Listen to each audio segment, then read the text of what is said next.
Hari ini tepat setahun pemerintahan Presiden Joko Widodo dan Wapres Maruf Amin. Selama setahun kinerja pemerintahan dan juga kinerja kementerian menjadi sorotan. Banyak yang dinilai belum bekerja maksimal dan menampilkan performa terbaiknya. Kinerja Kementerian Pendidikan dan Kebudayaan juga menuai polemik di publik, mulai dari program Merdeka Belajar dan Kampus Merdeka, metode pembelajaran jarak jauh di tengah pandemi COVID-19 yang kurang efektif hingga keterlambatan bantuan kuota kepada para siswa kurang mampu. Bagaimana jawaban dari Kementerian Pendidikan dan Kebudayaan? Sebenarnya kami telah mengundang Mendikbud Nadiem Anwar Makarim, namun Mendikbud berhalangan dan sudah bergabung saat ini melalui sambungan Zoom Sekretaris Jenderal Kementerian Pendidikan dan juga Kebudayaan Profesor Ainun Naim. Selamat siang Prof. Naim. Ya, selamat siang, Mbak. Oke, Prof. Naim, langsung saja selama setahun ini apa saja capaian-capaian dan juga gebrakan dari program Kemendikbud, Prof. Naim? Baik, saya jelaskan begini ya. Jadi di setiap kabinet baru awal tahun, di awal kita bekerja, itu kita menyusun atau menyelesaikan apa yang disebut dengan rencana pembangunan jangka menengah 5 tahun. Dalam hal ini 2020 sampai 2024. Ini semua sektor. Kemudian dari situ kita membuat rencana strategis kementerian 2020-2024. Ya, jadi itu apa yang diselesaikan di awal. Nah, untuk tahun ini kementerian di bawah Mas Nadiem ini telah meletakkan dasar-dasar untuk melangkah lebih lanjut dalam memperbaiki layanan pendidikan dan kebudayaan kita. Ya, antara lain dan khususnya dengan konsep dan strategi Merdeka Belajar dan Kampus Merdeka. Nah, rinciannya kita ketahui misalnya ada keputusan-keputusan yang sangat penting, termasuk untuk merespon dan mengantisipasi adanya pandemi COVID-19. Misalnya yang ada di Merdeka Belajar tahap 1. Ya, itu penyederhanaan kurikulum, penyederhanaan RPD, penghapusan ujian nasional, ya, diganti dengan ujian sekolah berbasis standar zona atau USBL. Kemudian juga kampus Merdeka, ya, rencana digitalisasi sekolah, perubahan bagaimana kita memanage BOS, ya, fleksibilitas penggunaan BOS. Kemudian juga sekolah penggerak dan ini adalah fokus apa yang akan kita kerjakan mulai dari sekarang sampai ke depan untuk memperbaiki layanan pendidikan kita. Tentu ada pekerjaan-pekerjaan rutin yang memang menjadi komitmen yang terus dijalankan dan baik, ya. Misalnya terkait dengan program Indonesia Pintar, kemudian UPK, dan ada perbaikan-perbaikan. Oke, Prof. Naim, tadi Anda sudah menyebutkan bahwa salah satu program unggulan dari Mendikbud atau Kemendikbud adalah Merdeka Belajar dan juga Kampus Merdeka. Tapi ada kritikan dari teman-teman Komisi 10 ataupun Komisi Pendidikan DPR RI implementasinya dan apakah kemudian waktu selama 5 tahun ini sosialisasinya bisa mencakup seluruh Indonesia, Prof. Naim nantinya? Oh, dalam rencana kita tentu harus mencakup seluruh Indonesia.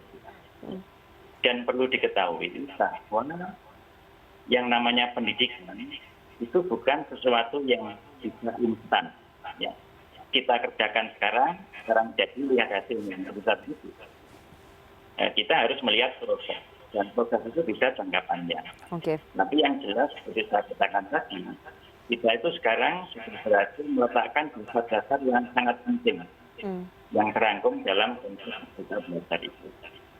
Kalau kita lihat dari berbagai respon masyarakat, ya, baik yang sifatnya positif, mendukung, maupun dari yang mengkritik, ini artinya apa? Artinya pesan itu kan sudah sampai.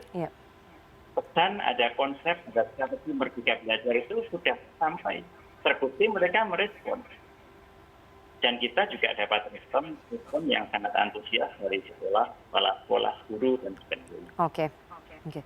Ya, ada respon yang cukup baik kalau menurut Kemendikbud soal program Merdeka Belajar dan juga Kampus Merdeka. Tadi Anda juga sudah menyampaikan ataupun memamerkan program-program capaian apa saja di Kementerian Pendidikan dan juga Kebudayaan seperti dana BOS, kemudian penghapusan ujian nasional. Tapi ada evaluasi ataupun kritikan baik dari KPAI dan juga dari orang tua siswa selama hampir 7 bulan pelaksanaan pembelajaran jarak jauh atau PJJ di tengah pandemi ini. Apakah kemudian itu juga disadari oleh Kemendikbud bahwa masih banyak kekurangan dalam pelaksanaan metode pembelajaran jarak jauh ini, Prof. Naim?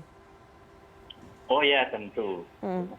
Tentu dalam setiap strategi itu pasti ada hal-hal yang kurang. Apalagi kalau kita melihat Indonesia ini kan masyarakat yang sangat kompleks, yang sangat besar. Ya.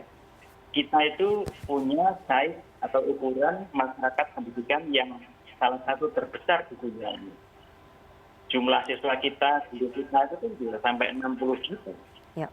Itu sudah 2 kali lipat penduduk negara dengan ukuran 25 juta. Kemudian juga kita ini menjadi diversitas, ada perbedaan antar daerah.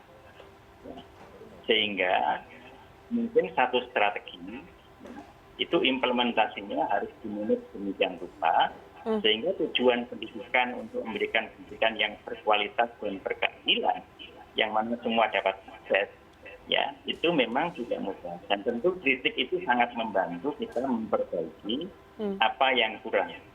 Ya. Termasuk misalnya tentang PJJ.